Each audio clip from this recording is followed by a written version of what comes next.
These are the last views of what I'll call the naked house, because we're about to endeavor on all of the prep work associated with siding and stone veneer.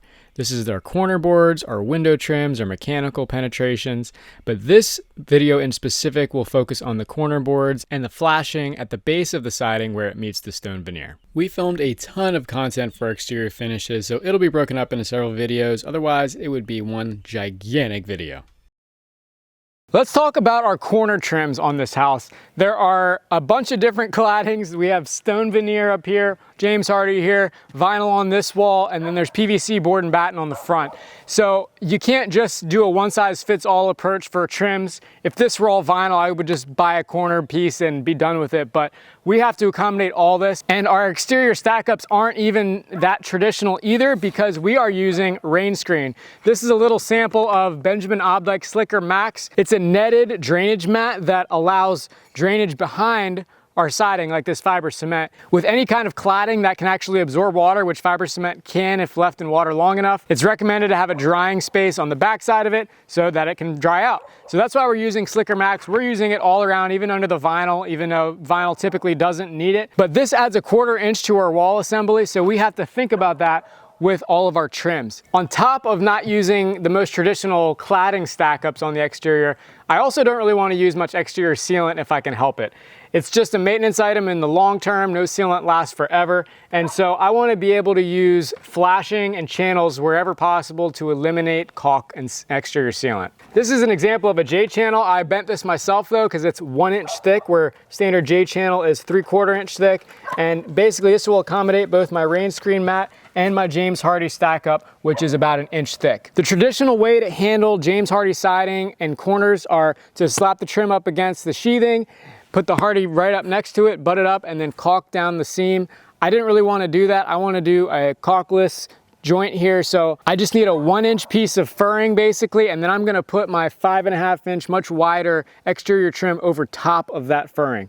I could have used PVC for that furring. They make it in 5/4 or 1 inch true thickness, but if you're buying PVC, you might as well be buying diamonds because it's extremely expensive.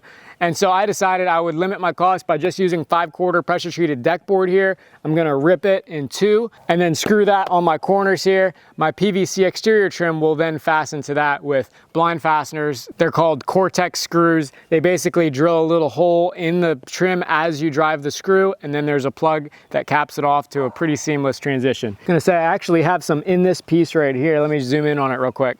You'd probably miss it if you blinked, but there's a fastener here, here, and here. These plugs do an excellent job at hiding the screws. So let's get started. Here's my half of a 5/4 deck board. I painted the edge of it here and it's still straight, so I'm gonna get this thing fastened.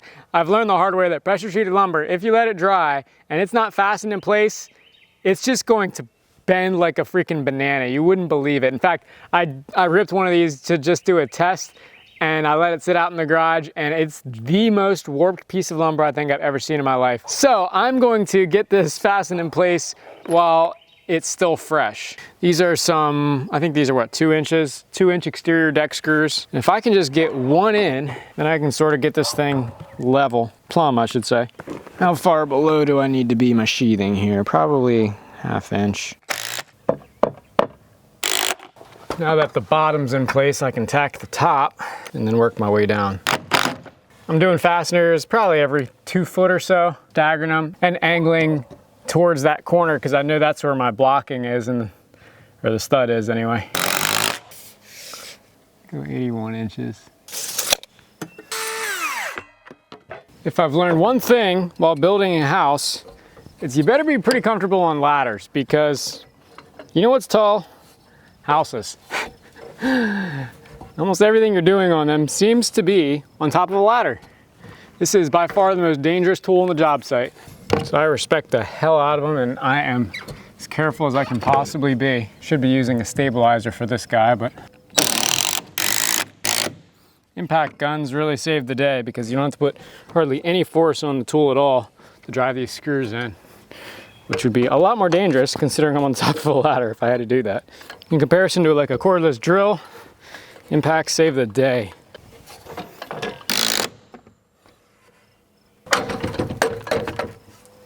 You can always tell if the ladder's unstable the second you step on it. if it shifts at all, I always bounce left and right on it. And if one of these feet sink, then you know it's not right. Like this isn't sitting right. I think I have to bring it over a little bit. Shove a rock under one side, something like that. Shoot. Always bring extra screws with you. Amazing how often you drop those things. Anywhere this 5/4 board is going to be completely hidden on both edges and the front, I'm going to use it because it's a lot cheaper than PVC. So these pre-hung doors already have a piece of molding here that will hide this edge.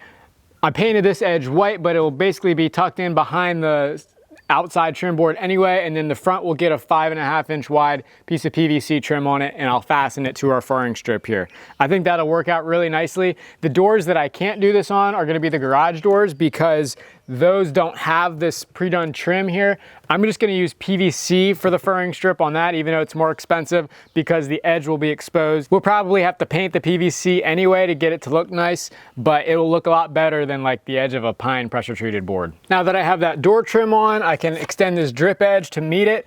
I'm gonna cut the drip edge a little bit long, and then I'll try to open the hem on this one and slide them together so that it looks nice and clean. Check out the setup for getting my stone veneer flashing even height all the way across the wall. It's dusk out, so I can actually see the red line, and that is a beautiful thing.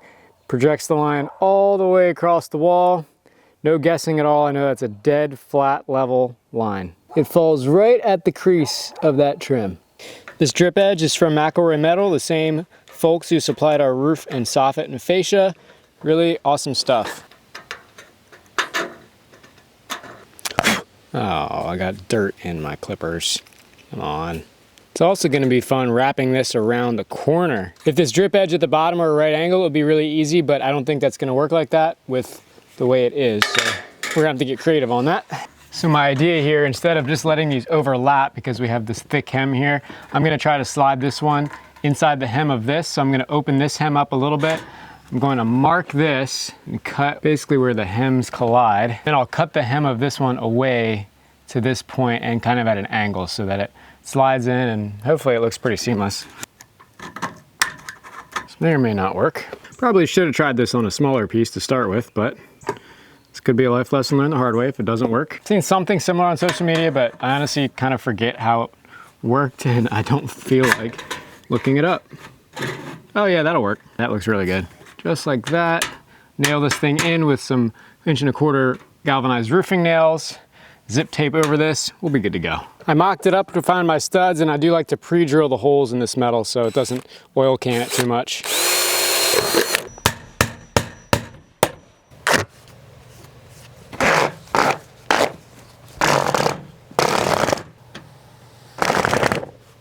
Love zip tape. Some of the best tape on the market in my opinion.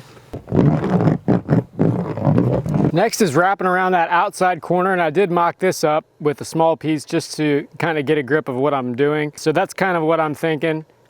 This is literally the first time I've ever done this, so I can't really say with firm confidence that this is the best thing to do, but I'm gonna go ahead and do it. Like I said, if this was a 90, I think I could get away with a cut mid-span and then be able to wrap it, but not the way this is bent. All right, I think that's gonna work. Just gotta mark my stud locations. We'll be ready to drill. Easy to get really bent out of shape on some of these details in construction, but at the end of the day, it most likely won't ever get noticed. Holy smokes, this stuff is sticky. Nothing peeves me more than wrinkles and tape. Try to avoid it as much as I possibly can, but oh my gosh, sometimes it's just impossible with this stuff. Doesn't help that my razor is as dull as a loaf of bread. Jeez, can't even cut the thing.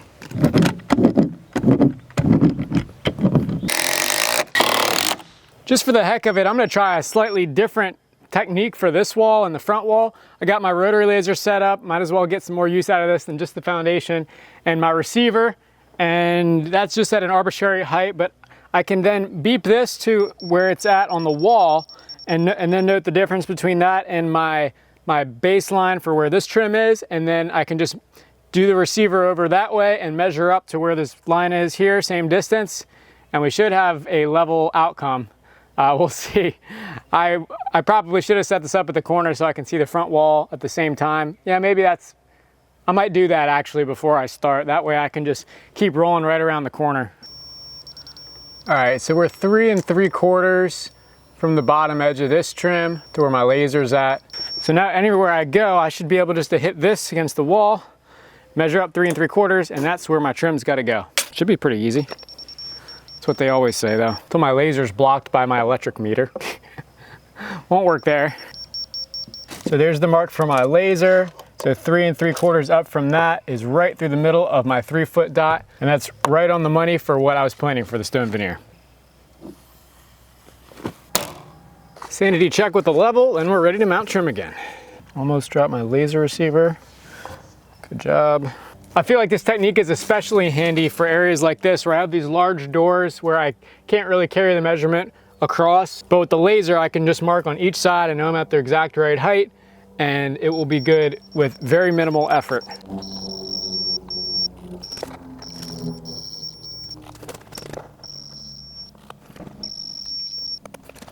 This is probably the best 400 bucks I ever spent. I have to do something to frame out this electric box here, so I decided to use PVC, or AZEK I guess you could call it as the brand name. I'm just gonna put it right up against the side here.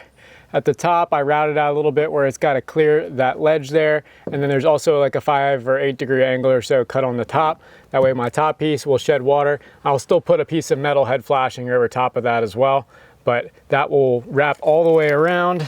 My transition between siding and stone is this blue line here, so it will be about halfway between my siding and stone. It is what it is. The height of this thing was governed by code, so I couldn't really put it above or below. Don't get to use my finish nailer too often, so it's kind of exciting to break this out. Once we get into the finishing stage of the build, that will be the most of it, I think. This thing works beautifully. Love this gun. I'm pretty happy with that.